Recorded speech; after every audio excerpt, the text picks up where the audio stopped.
며칠 전에 아내가 제 은행 계좌를 이렇게 막 보다가 여보, 박모모 씨 이분 누구예요? 이분 이름으로 들어온 게 아니라 나갔던데? 아, 나간 것도 귀신같이 알아요. 아, 내가 귀신은 아닌데 어떻게 알더라고요. 그래서 제가 이렇게 얘기했습니다. 여보, 뭐 이렇게 많이 알려고 그래. 나에 대해서 너무 많이 알려고 하지 마. 하고 대충 두리뭉실 넘어갔습니다. 지난주에 접촉사고 있었거든요. 자동차, 제 차와 다른 차. 그래서 합의금으로 계좌이체를 한 거예요. 숨은 것이 드러나지 않을 것이 없고 감추인 것이 나타나지 않을 것이 없느니라. 거짓말도 못해요. 아내가 굉장히 검열을 빡세하기 때문에 우리 아내는 지금 알았을 거예요. 제가 그렇게 두리뭉실 넘어갔었기 때문에 저 인간 접촉사고 났었구나. 지금 이 순간 이 현장에서 알게 됐을 겁니다. 너무 남편에 대해서 많이 알려고 하지 마세요. 괜히 피곤해져요. 그 브레이크 막 딱 밟았지만 이미 저 차와 닿았어.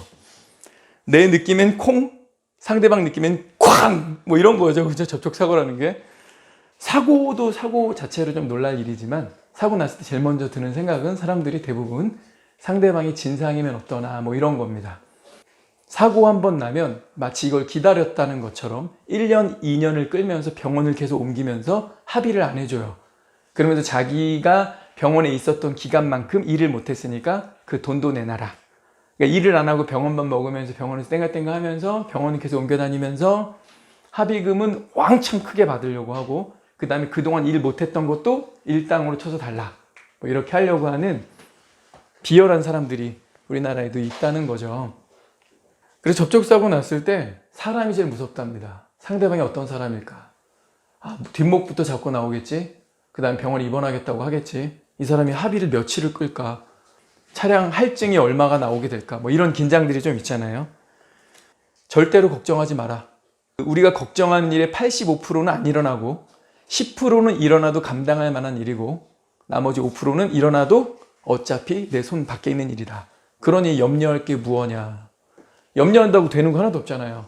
85%는 안 일어날 거고 10%는 일어나도 충분히 감당할 만하고 나머지 5%는 어차피 우리 손 밖에 있는 일이고 그래서 우린 걱정할 필요가 없다는 거.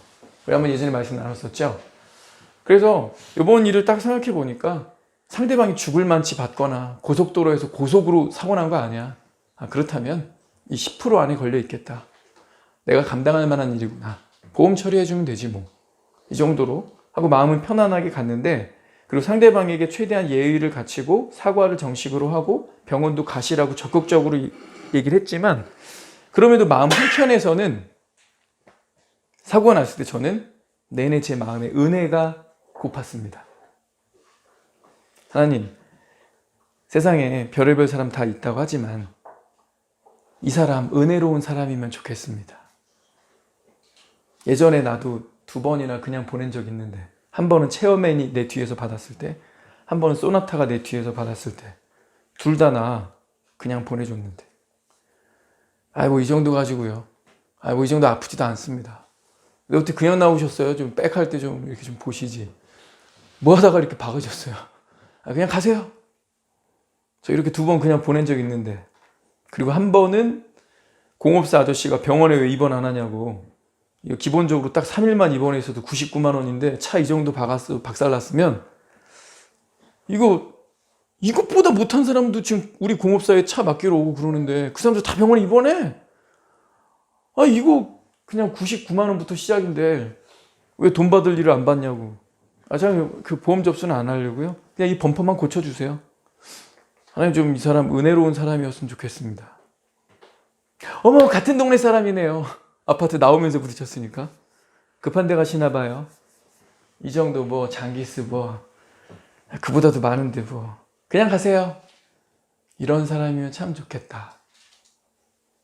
그런 사람이라 해도 나는 범퍼 비용하고 병원 꼭 가보라고 적극 권할 거지만 그래도 그런 사람이었으면 좋겠다. 은혜가 고프더라고요. 근데 돌아보니까 모든 게 은혜였습니다. 오늘 사고가 났다는 것은 오늘까지 접촉사고가 나지 않았다는 거죠. 사고가 났던 날보다 사고 나지 않은 날이 비교할 수 없이 많고, 큰 사고 나지 않아서 내 사지가 멀쩡하지 않습니까? 제가 교통사고 현황 홈페이지에 들어가 봤어요. 지난 10년간 2012년도부터 2021년도 작년까지 평균을 내놨습니다. 사고 건수도 다 올라와 있고요. 교통사고로 연 4,000명이 죽는답니다. 우리나라에서만. 매년 30만 명 이상의 부상자가 발생합니다. 이거 나누기 해보면 365일로 나누기 해보면 하루 평균 교통사고가 640건 정도 되는 거예요. 하루에 640건 정도의 교통사고가 나고 그 가운데 11명은 죽습니다. 그러니까 매일 교통사고로 11명은 죽는 거예요. 우리가 질문을 하려면 역으로도 질문해야 돼요. 그리스도인들은. 세상 사람들이 왜 나한테 이렇게 재수없는 일이 생기고 말이야. 재수없 붙었다. 에라이. 세상은 그렇게 말할지 몰라도요. 우린 거꾸로도 질문할 줄 알아야 합니다. 나는 왜 지금까지 제대로 된 사고 한 번 나지 않은 걸까? 사고 나는 일, 음주운전이 아니더라도 멀쩡한데 사고 나는 일도 많거든요. 왜 나는 지금까지 제대로 된 사고 한 번 나지 않은 걸까? 나는 왜 여전히 사지 멀쩡한 걸까? 왜 나는 죽지 않았고, 왜 나는 멀쩡하고, 왜 나는 지금까지 오늘까지 평온하고 안전한가? 이렇게 질문해보면요. 아, 내가 그동안 생각을 안 했구나. 내가 헤아리지 않았던 거지 은혜는 항상 있었다. 은혜는 항상 있었다. 우리에게는 은혜가 필요합니다. 힘들고 급박한 상황일수록 더 그러합니다. 근데 오늘 본문은요. 은혜를 받으라. 은혜가 필요하다라고 명령으로 말하고 있어요. 그죠? 히브리서 12장 15절. 너희는 하나님의 은혜에 이르지 못하는 자가 없도록 하고. 이 명령이에요. 하나님의 은혜에 이르지 못하는 자가 없도록 하고. 여기 이르지 못하는 으로 번역된 말은요. 받지 못하는, 얻지 못하는, 경험하지 못하는 이렇게 번역될 수 있습니다. 그러니까 하나님의 은혜를 받지 못하는 자가 없도록 하라. 하나님의 은혜를 경험하지 못하는 자가 없도록 하라. 이렇게 명령하고 있는 거예요. 달리 말하면 교회 안에 머물지만, 같은 교회에 거하지만 은혜를 받지 못하고 은혜를 경험하지 못하는 자가 있을 수 있다는 말이죠. 그리고 이 명령 다음으로 은혜를 놓칠 때 일어나는 일에 대해서 경고합니다. 쓴뿌리가 나서 괴롭게 하여 많은 사람이 이로 말미암아 더럽게 되지 않게 하며. 자, 쓴뿌리가 나게 된다. 은혜를 받지 못하면 쓴뿌리가 난다. 아, 나도 똑같이 교회 다니는데 나한테 왜 저런 일이 안 생겨? 왜 나는 이렇게 재미가 없어? 나는 왜 좋은 일이 안 생겨? 나는 왜 이렇게 되는 일이 없어? 쓴뿌리가 난다는 거죠. 자, 쓴뿌리가 나서 어떻게 된대요? 괴롭게 한대요. 혼자만 괴로운 게 아니래요. 많은 사람이 이로 말미암아 어떻게 된대요? 더럽게 된대요. 그래서 은혜를 받아야 된다는 거죠. 은혜를 경험해야 된다는 거죠. 그거 없으면, 은혜를 받지 못하면 교회는 다니는데 은혜가 없으면 쓴뿌리가 나고 스스로 괴롭고 많은 사람, 혼자만 괴로운 게 아니라 많은 사람이 그로 말미암아 더럽게 되고. 꾸정물 튄다 그러죠? 같이 있으면 불행한 거야. 재미없는 게 아니라 불행해. 감사를 잃어버리고 짜증만 나고 분노만 일어나. 그 사람과 같이 있으면. 히브리 문화에서는 독이 있는 식물을 쓴 식물이라고 표현했습니다. 그래서 이 말씀은요, 우리가 은혜를 잃어버릴 때 우리 마음이 독성을 갖게 된다라고 표현한 겁니다. 우리 마음이 독성을 갖게 된다. 은혜 없는 관계는 유독합니다. 은혜 없는 교회는 유독합니다. 은혜 없는 마음은 유독합니다. 작고 천천히 자라더라도 쓴뿌리는 결국 그 독성이 나타날 겁니다.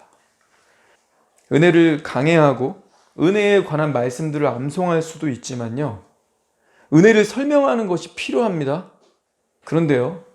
은혜를 경험하는 것이 꼭 필요합니다. 오늘 말씀 그 얘기하고 있는 거예요. 은혜를 꼭 경험해야 된다. 은혜를 받아야 된다. 은혜를 받지 못하는 자가 있어서는 안 된다. 그러면 큰일 난다. 지금 얘기하고 있는 거죠. 은혜를 경험한 사람들은 그걸 간증으로 나눌 때 한 줄 문장으로 요약하곤 합니다. 이런 거예요. 은혜는 나의 죄책감을 없앨 만큼 강력합니다. 은혜는 나의 수치심을 덮을 만큼 큽니다. 은혜는 나의 관계를 치유할 만큼 실제적입니다. 은혜는 내가 약할 때 붙잡아줄 만큼 강하다. 뭔가 지금 당장 뭔가 이렇게 감동이 오거나 내 경험이 있지 않더라도 왠지 그리스도 안에서 이게 맞는 말 같지 않나요? 진리 같아 보이지 않으세요? 실제 그리스도 안에서 은혜를 경험한 사람들이 이렇게 고백을 합니다. 저는 은혜를 놓치지 말고 저와 여러분이 은혜를 경험하기를 바랍니다. 거제도에서 사역하시는 한 목사님이 예전에 복음 증언 전도 집회 때 오셔가지고 말씀 전하시다가 이런 얘기를 하시더라고요. 본인의 과오인데 그 당시는 블랙박스가 없던 시절입니다. 이분이 스타렉스를 타고 운전하고 이렇게 골목을 들어가다가 남의 차를 쓱 긁은 거예요. 근데 그때 밤이었대요. 블랙박스 없던 시절이죠. 그래서 이분이 깊은 고민에 빠졌대요. 차 빼가지고 딴 데 먼 데다 주차하고 집으로 들어가자. 근데 이분도 그 당시에 사역을 하고 계셨습니다. 양심에 막 죄책감 막 밀려오죠. 그런데 아무도 보는 사람 없는데 뭐. 아, 왜 우리 이런 코너에다 이렇게 주차를 해놓은 거야. 아, 이 사람도 잘못한 거지. 아, 그리고 쓱쓱 문질러 보니까 아, 뭐 기스 많이 난 것도 아니네. 이러면서 이제 차를 쓱 빼가지고 평소 주차하던 곳이 여긴데 다른 데다 주차하고 집에 들어가야겠다. 이거 막 차 안에서 한참 동안 집에 못 들어가고 깊은 고민에 빠지셨대요. 깊은 고민을 하다가 전화번호를 남기고 거기다 이제 쪽지를 써서 죄송합니다. 오전에 이 번호로 전화 주시면 차에 손상이 간 것을 고쳐드리겠습니다. 쪽지를 남기고 집으로 돌아왔답니다. 근데 이분이 자기 자랑하려고 이 얘기를 하신 게 아니고 내가 하나님을 믿는 사람이라고도 하는데 아무도 보지 않는다 생각하니까 거기서 이런 타협을 하고 있더라. 자신의 더러운 민낯을 고백하시는 거였습니다. 혹시 여러분에게도 이런 죄성이 있지 않나요? 아무도 보지 않았다라 싶으면 대충 훅 털고 넘어가고 싶은 유혹이 들고 실제 거기에 넘어가고 싶은 마음이 막 올라오시지 않나요? 우리가 죄인이기 때문입니다. 이렇게 얘기하시더라고요. 저도 비슷한 일이 있었습니다. 저는 근데 이분에게 이 복음을 들었을 때는 제가 차가 없었고 제가 어렸기 때문에 이분의 이야기가 크게 와닿질 않았었어요. 근데 제가 선교단 시절에 우리 방학 때 다음 학기 책을 단체로 주문해가지고 제가 나눠드렸었죠. 한 학기 보통 책 4권에서 5권이니까 한 20명 있으니까 그 단체로 주문해가지고 집으로 받아서 제 거 차에다 싣고 그날 이제 선교단 딱 온 거였어요. 우리가 그때 왜 모였었나요? 기도하자고 모인 거죠. 요즘 현대 교회들이 철야 기도도 없애고 새벽 기도도 잘 안 하고 젊은 사람들 기도 안 하니까 우리 기도해보자. 우리 밤새워 기도하자. 그 밤새 기도하자고 했던 그 모임이고 거기서 가르치던 간사였는데 1부 기도회, 2부 기도회 끝나고 새벽 한 3시 반 이제 그룹 기도회로 넘어갈 때 저는 그때 여유가 있으니까 책 갖다 놔야겠다. 그래서 책을 가지러 갔는데 저녁에 초반에 주차할 때는 그 자리에 그 교회 인근에 주차할 데가 없거든요. 그래서 멀리 주차를 하고 왔어요. 그래서 이제 거기까지 혼자 걸어가서 차를 끌고 이제 교회 앞에다 대고 책을 빼서 교회 앞에다 딱 놔두고 그 다음 차를 다시 주차하고 올 생각으로 차를 딱 가지고 교회 앞으로 오고 있는데 코너를 꺾다가 남의 차를 쓱 긁었습니다. 그 차종은 엘란트라. 혹시 엘란트라가 무슨 차인지 아세요? 굉장히 오래된 차인데 거기 딱 코너에 주차되어 있는 거야. 제 과실이죠. 코너를 좀 더 주의 깊게 돌았어야 되는데 제가 잘못해가지고 그 차를 쓱 긁었어요. 느낌이 왔어요. 단 것 같다. 그래서 제가 문을 열고 내렸습니다. 그리고 내려와서 그쪽 코너를 딱 보니까 닿았어요. 빨리 빼자. 그 다음 일단 뺐어요. 그 다음 제가 다시 내렸어요. 그 다음 뭐 했는지 아세요? 제가 이 코너라고 했잖아요. 그죠? 사거리란 말이야. 골목에. 보통 이 사거리 코너의 전봇대에는 CCTV가 달려 있습니다. 그래서 제가 제일 먼저 뭐 했냐면 내려서 하늘을 올려다봤어요. 이렇게. CCTV가 없나. 딱 봤는데 딱 있더라고. 이거 완전 딱 걸린 거죠. 그죠? 제가 딱 나와서 닿네? 에이. 딱 하고 백으로 뺀 다음에 내려서 다시 주변을 살피고 올려다봤는데 CCTV가 한 다음에 이제 어떻게 될까요? 이제 양심 선언해야죠. 제 시대는 블랙박스가 있던 시절이고 골목에 차들도 많으니까 이 차가 그 뒤에 차나 뒤에 있는 차나 블랙박스 있는 차 딱 걸려요. 그리고 코너 사거리라서 이 전봇대 꼭대기에 CCTV가 있더라고. 이거 100% 걸리는 거죠. 그럼 제가 어떻게 해야 돼요? 딱 걸렸네 이러고 회개해야 되잖아요. 그죠? 저 안 했어요. 저 투덜댔습니다. 막 투덜댄 다음에 차 대충 근처에 딱 대고 책 막 빼면서 진짜 비열하게 내가 지금 주님의 일을 하고 있는데 내가 형제자매들 책도 한 번에 내가 다 주문해가지고 내가 이 무거운 책을 가져와가지고 지금 책 나눠주려고 차를 주차하고 있는 중에 왜 하필 이때 사고가 나? 왜 여기다 차를 이렇게 되는 거야? 차도 되게 오래됐네 이거 완전 고물차인데 뭐 이거 내가 괜히 양심 선언했다가 이 차가 막 그 옆에까지 다 페인트 칠하고 막 고친다고 하면 어떻게 하지? 완전 독박 쓰겠네. 몰라. 억울해. 제가 제 입에서 이런 말이 나오고 있던데요. 근데 제가 좀 전에 뭐하고 나왔죠? 1부, 2부 금요 철야기도회를 인도하고 나왔어요. 그리고 형제자매들에게 책을 나눠주겠다고 그 책을 꺼내러 갔다가 제 부주의로 일어난 사고인데 그리고 딱 걸렸죠. 이거 그대로 정말 진행되면 하나님 이름 못 해놓은 거야 도대체. 이거 어떻게 해야 돼? 하나님 망신을. 쓰레기죠. 근데 제가 그때 회개를 안 하더라고요. 그리고 자기 방어적으로 말을 하고 있었습니다. 집에 간 다음에 딱 2주 동안 피말리는 어떤 그 죄책감에 시달리면서 전화 올까 봐 제가 막 검색하면서 알아봤어요. 그 CCTV 보통 이 CCTV가 기록이 몇 주 가나 정교하죠. 지금 간사하다니까 딱 알아보니까 2주 동안 보관한대. 그래서 내가 2주 동안만 전화 오지 마라 제발. 근데 그 2주 정말 죄책감에 피말립니다. 너무 괴로워요. 혹시 모르는 번호 031 전화 받는데 경찰서입니다. 그럼 내가 어떻게 될까? 근데 불려 나갈 텐데 나의 행동이 거기 딱 있잖아. 받고 내려서 확인했고 다시 차 뺀 다음에 다시 내려서 CCTV를 받고. 그러니까 이건 뺑소니도 이런 뺑소니가 없죠. 그죠? 그러니까 제가 몰랐다고 발뺌할 수가 없죠.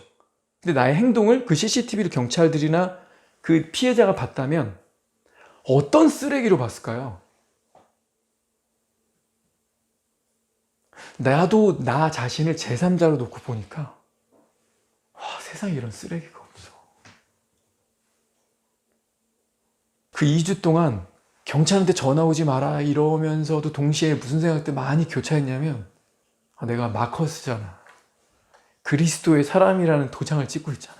근데 내가 너무 비열한 거야. 이거 걸리면 돈은 돈대로 내겠지만 2주 동안 너무 괴로우면서 주님 근데 이거 걸리면 나는 나의 죄값을 받는 건데 무죄하신 어린 양은 이거 어떻게 해야 돼? 주님, 주님의 이름이 땅에 곤두박질 치겠군요. 나 때문에. 또 한 사람의 그리스도를 개독교로 치부하는 사람이 나 때문에 또 나타나겠군요. 망신스러운 걸 넘어서 죄송함과 수치심과 부끄러움이 이루 말할 수가 없었습니다. 그런데 돌아보면 그 시절에도 저는 제 자신을 방어하는 경향을 가지고 있었죠. 내 잘못을 인정하는 것을 좋아하지 않습니다. 나 자신을 열렬히 방어하고 비이성적이라고 느낄 만큼 정당화하고 내 자신이 저지른 일의 심각성을 축소시키려고 합니다. 하나님의 일을 하고 있다고 새벽 시간이니까 실수라고 그 차는 오래된 차라고 그리고 나는 그 당시 경제적으로도 어렵다. 온갖 핑계를 대면서 내 자신을 합리화하고 있다면 삶의 다른 죄에 대해서도 역시 정직하거나 겸손하게 반응할 가능성이 적겠죠. 싹이 노랗잖아. 내 안에 있는 모든 거 부정하고 비교하고 축소하고 아마 정당하려고 할 거예요. 하지만 그런 마음으로 내 죄에 접근하는 한 나는 하나님의 은혜와 하나님의 능력과 하나님의 위대함을 경험할 수 없습니다. 그렇게 고1 지나고 결국 전화 안 왔어요. 2주가 지났습니다. 뭔가 그 죄의 그 속박으로부터 노임받은 느낌? 하나님이 그냥 봐주셨구나. 은혜로다. 그런데 한 두어 달 지나고 나서요.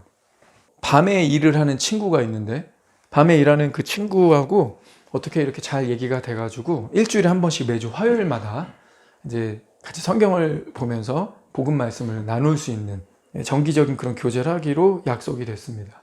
그래서 몇 주 차, 지금 계속 일주일에 한 번씩, 그때 저 오산 살 때인데 성남까지 와가지고 일주일에 한 번씩 그 친구랑 같이 복음 나누고 교제를 했어요. 오산에서 온다고 밥은 그 친구가 사줬는데 어느 날은 유명한 짬뽕집을 알아놨는데 그게 그 우리 집이랑 좀 멀고 상대원 쪽이다. 근데 형 차에 있으니까 형 차로 같이 가자. 뭐 어차피 오산에서 올 때 차 타고 오니까. 그래서 그 친구를 태워가지고 상대원 가서 짬뽕을 딱 먹고 이제 카페로 이동해서 준비해온 교제를 같이 나누려고 했습니다. 근데 이동을 하는데 이 친구 관심사가 그때 뭐였냐면 이 친구 차가 없었으니까 차였어요. 온통 차. 그래서 차에 대한 얘기를 밥 먹는 내내 하고 이동하면서도 차 얘기하다가 제가 어떤 얘기를 하다가 아 내가 아까 얘기했던 그 차 바로 이 차야 라고 이 차를 딱 가리키는 순간 내 차가 어디를 받았어. 남의 차를 받은 게 아니라 고가도로 이렇게 있으면 고가도로 밑에는 공터죠. 그죠? 근데 거기에 불법으로 주차하거나 막 쓰레기 버리고 이런 사람들 많아가지고 이렇게 쇠로 디귿자 엎어놓은 것처럼 이렇게 두꺼운 쇠를 이렇게 막아놓거든요. 아까 말했던 차, 지금 지나간다. 이 차야 하면서 제 차가 그걸 박았어요. 역시 저의 과실입니다. 저의 부주의함이죠. 딱 박았는데, 아니, 그렇게 살짝 박았는데, 이 바퀴가 완전히 휠이 얼라이먼트가 꺾여버렸어. 완전히 이렇게 꺾여버린 거야. 그래서 이거 어떻게, 대량 난감, 그 다음에 앞범퍼 깨지고, 이거 대량 난감이네. 큰일 났다. 근데 보험사를 불렀습니다. 그래서 보험사 와가지고 제 차를 가지고 이제 가는데 전 그때 자차를 안 들어놨어요. 자차 비용까지 보험금 내려면 2배잖아. 난 사고 날 수도 없고 나서는 안 된다. 뭐 이런 사명감에 자차 빼고 보험료를 냈거든요. 이게 생으로 그냥 내가 다 물어야 되죠. 근데 제가 예산 견적을 물어봤는데 아저씨가 80만 원이래요. 헐. 나 한 달 받는 급료가 50이었는데. 80이요? 뱃속에 둘째 있었는데 조은이 뱃속에 있었는데 나 집에 오면 죽었다. 어떻게 하지? 그리고 집에 갈 때 일단 버스랑 대중교통을 갈 텐데 내가 사고를 냈는데 내가 어떻게 렌트를 합니까? 자차도 안 들어있는데 대중교통 왔는데 마음 심란하겠죠, 그죠? 근데 그때 그래도 뭔 깡인지 준비한 거는 해야겠다. 사고는 사고고. 그래서 그 친구랑 카페 가서 준비한 교제는 하고 집으로 왔습니다. 집으로 오는 동안 무슨 생각이 있을까요? 하나님 그냥 안 넘어가시는구나. 두어 달 전에 제가 비열한 짓을 했잖아요. 하나님 그냥 안 넘어가시는구나. 정직하지 못한 이거 문제를 다루시려고 하는구나. 지하철 타고 집에 내내 가는 내내 이 정직의 문제가 계속 마음을 누르더라고요. 그리고 또 한편으로 나는 가장인데 뱃속에 둘째도 있는데 경제적인 압박. 근데 여기서 중요한 건 뭐냐면 내가 하나님께 대한 신뢰를 잃어버렸다는 거예요. 자, 하나님이 일을 한다고 금요일에 가서 청년들 가르치고 설교를 하고 있고 성경을 연구한다고 주석을 읽고 기도를 해요. 근데 무슨 문제예요? 세상 사람보다도 못한, 세상 사람이랑 하등 다를 게 없는 거짓말, 정직하지 못함, 비열함, 그러면서 자기 합리화, 정당화, 그리고서 경제적 걱정. 저한테 하나님이 있습니까? 아무리 따져봐도 그 당시 하나님은 저한테 없었어요. 제 마음에. 그러니까 제가 믿음이 없었던 거죠. 그럼 너 일을 뭐하러 하고 있니? 네가 잘하는 거 그냥 수학 강사해. 너 그냥 과외 몇 개만 해도 돈 200은 넘게 그냥 버는데 너 왜 그거 안 하고 지금 이 짓 하니? 믿음 없을 거면서 이렇게 살 거면서 무슨 하나님 일하겠다는 거야. 하나님 어떻게 하셨을까요? 저 쫄쫄 굶기셨을까요? 제가 그 문제를 직면하고 하나님께 잘못했습니다. 만약 하나님 이 사고 안 내셨으면 저 두어 달 전에 있었던 그 저의 비열함을 과거에 잊혀진 기억으로 대충 넘어가고 회개도 제대로 하지 않고 믿음 없으면서 간사하게 이중적으로 살고 있으면서도 아무렇지 않게 넘어갔을 거 아니에요. 그죠? 근데 하나님이 이 사고 허락하신 거죠. 그 하나님이 낸 건 아니잖아. 내 부주의함이잖아. 그죠? 야, 이 차다. 이 얘기를 뭐로 해. 그냥 가면 되지. 아니, 주차장에 가서 보여줄 수도 있잖아. 그죠? 그건 완전 내 부주의함이야. 근데 하나님이 내 부주의함을 허락하신 거죠. 왜? 그 사고 정도는 있어야 제가 벌벌 떨고 깨달을 거 아닙니까? 그래서 하나님이 은혜로우시구나. 돈 몇 푼이 아니라 정직이 더 중요하구나. 이런 가르침 주시려고 사고를 허락하시는구나. 그러니까 제가 지나온 그 추잡함, 비열함, 정직하지 못함, 자기 합리화, 거짓말, 이 모든 부분들이 주마등처럼 지나가면서 일기를 쓰게 되더라고요. 회개에 이르게 됐습니다. 은혜를 아는 능력은요, 은혜의 필요성을 인정하는 정도와 관련이 있습니다. 내 죄의 추악함을 인식할수록 하나님의 은혜와 아름다움을 알 수가 있어요. 성경은 우리 죄의 실체를 직면하게 합니다. 우리 잘 아는 말씀이 있죠. 로마서 3장 23절에 모든 사람이 죄를 범하였음에 하나님의 영광에 이르지 못하더니. 모든 사람이 죄를 범하였음에, 우리 익숙한 말씀이죠. 이 모든 사람이 누구누구 들어갑니까? 저와 여러분 들어가죠. 우리 모두 죄를 범했습니다. 문제는 이 말씀에 우리가 어떻게 반응하느냐입니다.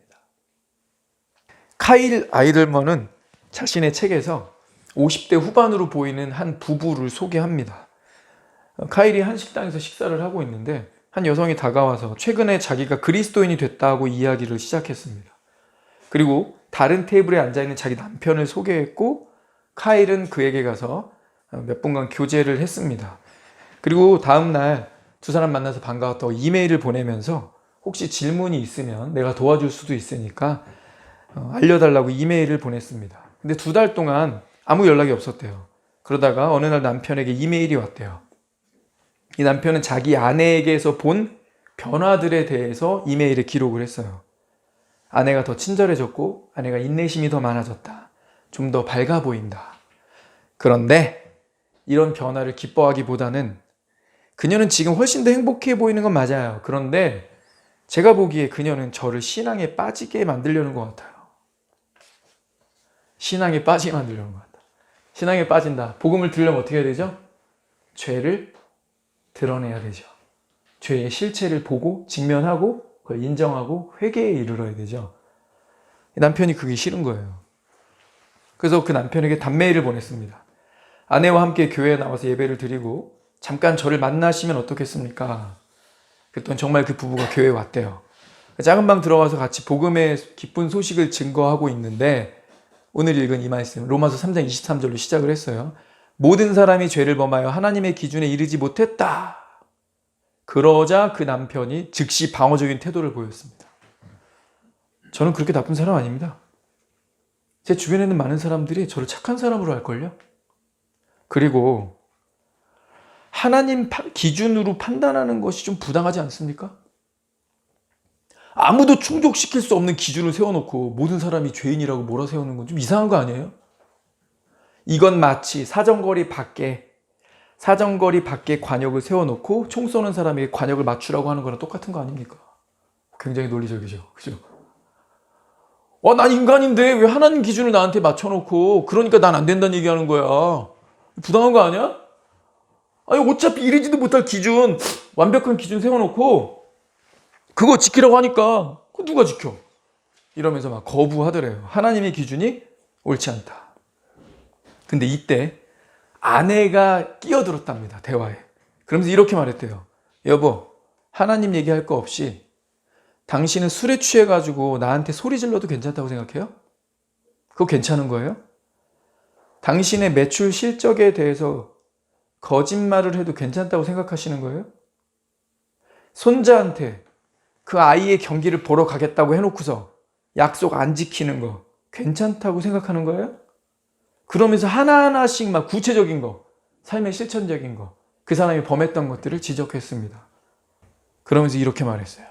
당신은 하나님 기준에 맞춰야 하는 것이 부당하다고 말했지만 당신은 자기 기준에도 미치지 못하잖아. 하나님의 기준은 있더라도요, 우리는 우리 자신의 기준조차 충족시킬 수가 없습니다. 혹시 여러분 중에 나는 내가 이런 목표를 세우고 이런 계획을 가지고 있고 이런 기준이 있는데 나 그거 다 지키면서 산다, 이런 분 있습니까? 아마 없을걸요. 우리는 우리 자신과 다른 사람들에게 내가 그렇게 나쁘진 않다고 확신시키려고 노력하는 것 같아요. 그러나 사실 우리는요, 우리가 생각하는 것보다 훨씬 더 나쁩니다. 아까 저의 비열함, 저의 거짓말, 저의 자기 정당화, 이기적임, 이런 모습을 여러분께 고백했지만 우리 자신을 정직하게 돌아보면 특정 사람만의 이야기가 아니라 우리 자신이 우리가 생각하는 것보다 훨씬 더 악하다고 성경은 지적하고 있습니다. 이 사실을 밀어낼수록 하나님의 은혜를 경험하기는 더 어려워져요. 현실과 나의 죄의 깊이를 보지 못하면 하나님의 은혜를 놓치게 됩니다. 우리는 기본적으로 죄를 감추거나 적어도 축소하려고 합니다. 하지만 죄를 덮으면요, 은혜도 덮는 겁니다. 죄를 축소하면 용서와 함께 오는 기쁨도 축소하게 됩니다. 디모데전서 1장 15절 우리 같이 찾아볼까요? 미쁘다 모든 사람이 받을 만한 이 말이여 그리스도 예수께서 죄인을 구원하시려고 세상에 임하셨다 하였도다. 죄인 중에 내가 괴순이라. 모든 사람이 받을 만한 이 말이여 라고 해놓고 그리스도 예수께서 죄인을 구원하시려고 세상에 임하셨다라고 했어요. 모든 사람이 받을 만한 말인데 죄인을 구원하시려고 세상에 임하셨다. 자, 이 모든 사람 안에 나 들어갑니까? 들어가죠. 나도 포함된 거잖아요. 그럼 그 후자에 있는 죄인에 나 들어갑니까? 들어가겠죠. 그래서 여기 모든 사람, 예수께서 죄인을 구원하시려고 해. 이 죄인은 특별히 1인칭으로 얘기할 수 있습니다. 그리스도 예수께서 이 모든 사람 중에 나를 구원하시려고 세상에 오신 거구나. 근데 나를 뭘로 표현한 거예요? 죄인이라고. 야, 네가 쟤보단 나은 것 같지? 쟤만큼은 아닌 것 같지? 그건 네가 네 자신을 돌아보지 않아서 그래. 헤아리지 않아서 그래. 정직하게 자기 자신을 직면하지 않아서 그래. 네 죄의 가지수, 죄의 깊이를 너 스스로가 파악하지 못해서 그래. 그러면서 바울이 맨 끝에 이렇게 말했어요. 죄인 중에 내가 괴순이라. 괴수다. 이거 치프라는 얘기예요. 치프. 죄인 중에 내가 짱이다. 근데 많은 사람들이 이 말씀을 읽을 때 바울이 예전에 예수님 만나기 전에 했던 그 수많은 죄들을 회상하면서 고백한 거다, 이렇게 생각하세요. 지가 죄인 중에 치프라고 그랬는데 지금은 아니잖아. 지금 막 교회 세우고 가는 곳마다 막 복음 증거하고 얼마나 주님을 위해서 살고 있어. 바울만한 사람이 또 어디 있어. 막 이렇게 보잖아요. 그러니까 이 말 무슨 말 같아요? 바울이 예수 믿기 전에 과거의 자신의 삶을 초점을 맞춰서 고백한 거라고 보통 사람들은 생각합니다. 근데 본문을 우리가 잘 봐야 됩니다. 영어로 보면 좀 더 리얼해요. I am the worst. I was가 아니고요. I am이에요. I am. I am cheap. 이거 되게 중요합니다. 죄인 중에 내가 괴수인데 죄인 중에 내가 괴수였다라고 하지 않았어요. 무슨 소리예요? 죄인 중에 내가 괴수인데 언제? 지금 그렇다는 거예요. 뭐라고요? 사도 바울이 지금 디모데전서 쓸 때쯤 되면 교회를 벌써 몇 개를 세우고 선교여행을 막 갔다 오고 사람들에게 복음 전하고 막 성령의 능력을 행하고 바울이 막 손을 얹으면 안수하면 막 병이 낫고 방언도 엄청 잘하고, 근데 무슨 지금 그렇다는 거야? 바울은 지금 그렇대요.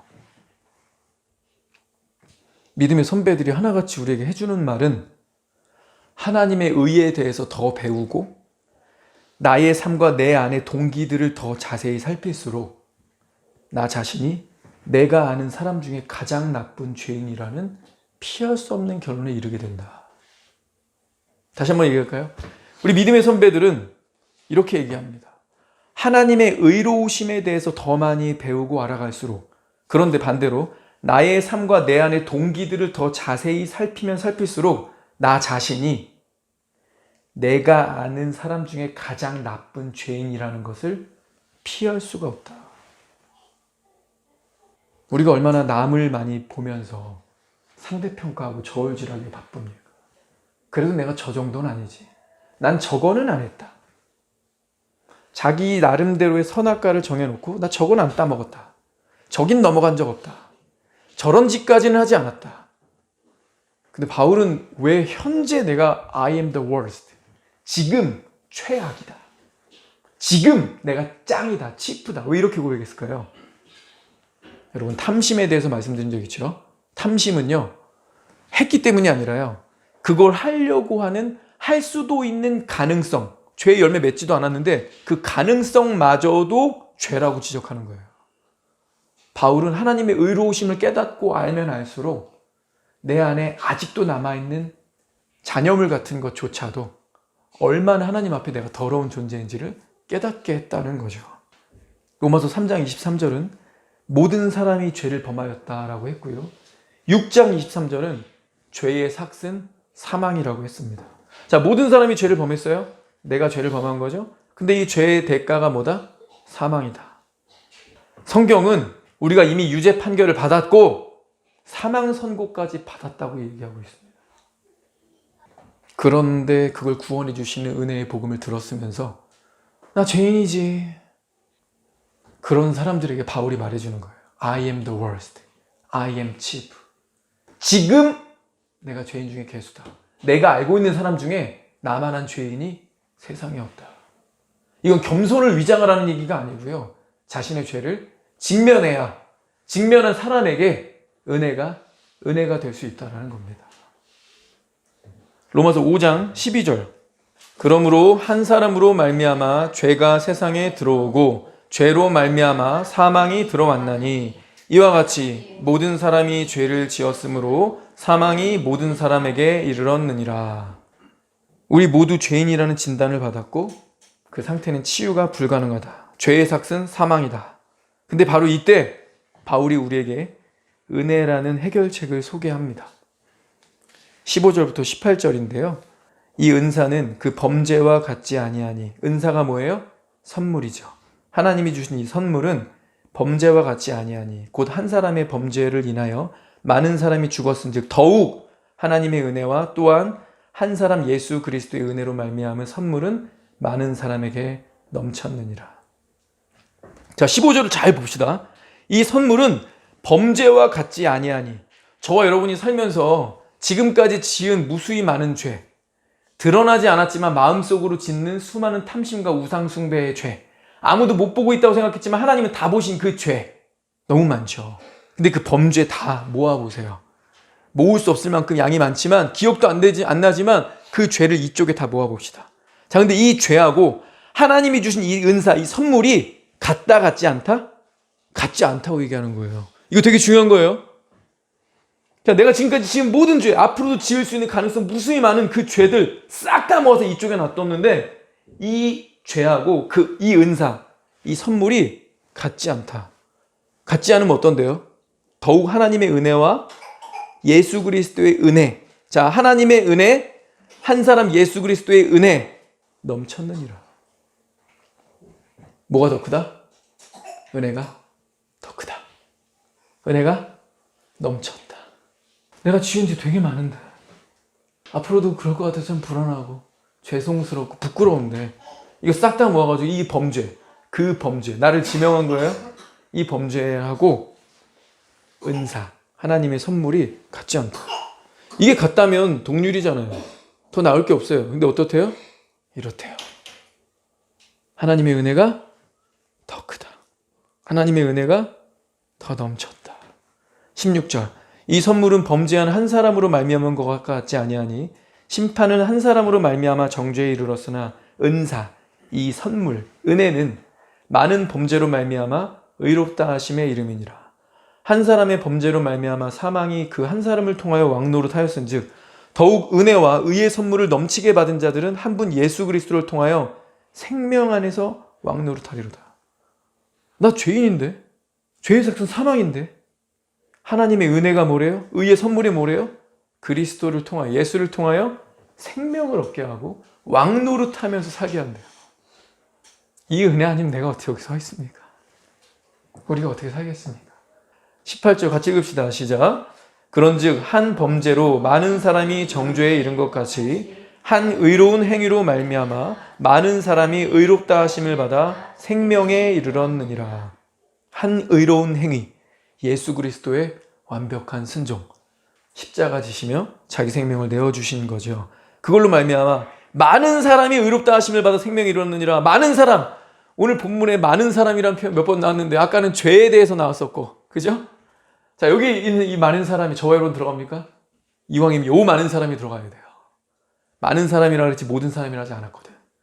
이 많은 사람이 근데 내가 들어가야 돼. 하나님 백성에. 주님, 제가 의롭다 하심을 받아 생명에 이르렀습니다. 다른 많은 사람은 죄에 막 이르렀다 그랬는데 주님, 저는 바로 여기입니다. 이 많은 사람. 예수 그리스도의 행위, 예수 그리스도의 철저한 순종, 당신의 의로우심을 내가 받아서 제가 생명에 이르렀습니다. 이 말씀을 토대로 등식 한번 세워봅시다. 이쪽에 나의 죄가 있습니다. 내가 상상할 수 있는 것보다 훨씬 더 크고 나빠요. 나는 이걸 축소하고 싶고 합리화하고 싶고 잊어버리려고 합니다.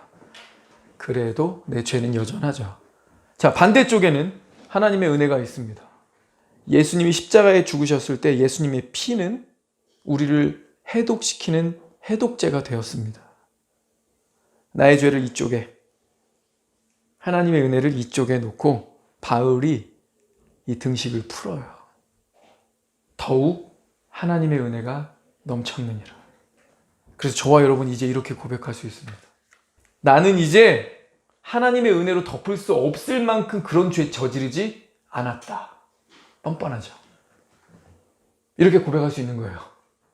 내가 무슨 죄를 졌든, 내가 얼마나 이기적이든 못됐든 하나님의 은혜가 더 크니까, 하나님의 은혜가 넘치니까 하나님의 은혜로 덮을 수 없을 만큼 나는 큰 죄를 저지르지 않았다. 이런 말도 안 되는 고백을 우리가 자신 있게 할 수 있는 거죠. 무엇이 됐든 항상 은혜가 더 크기 때문입니다. 오늘 집에 가시면 개인적으로 이 등식 한번 써보십시오. 한쪽에는 나의 기억나는 죄들, 한쪽에는 예수 그리스도의 십자가 은혜. 근데 누가 더 크다? 하나님의 은혜가 더 크다.